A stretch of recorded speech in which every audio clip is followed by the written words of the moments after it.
Welcome to the video service that unlocks and reveals the hidden value in your SAP system.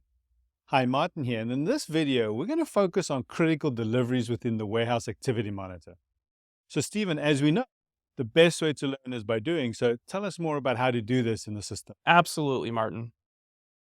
Critical deliveries within the Warehouse Activity Monitor have surpassed the time allotment and are now deemed as critical and are creating a supply chain disruption.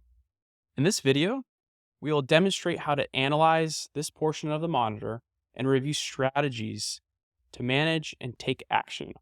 In this video, I'll demonstrate the critical deliveries that have exceeded the time parameter in the Warehouse Activity Monitor.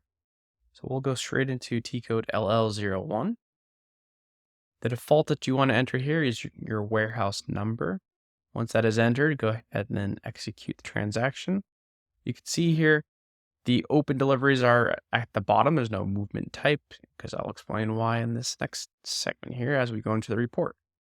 You can see I have two critical deliveries within this bucket. When I click on the subfolder, it just gives me two options as one is partially processed and one the delivery hasn't processed yet. So it hasn't really started. It's in that initial phase. So just double click straight into both of them. And what you get here is you can actually, again, select, create those TOs from these deliveries. You absolutely want to research them. So in doing so, you can jump straight into the delivery. If you double click onto one of them, you can see it jumped me right into the view of VL03N and my delivery. What I have here is the material, the delivery. I'm on the picking status tab. So it has been picked. However, the WM status of this is set to a B, which means it's partially processed, or this TO has not been confirmed.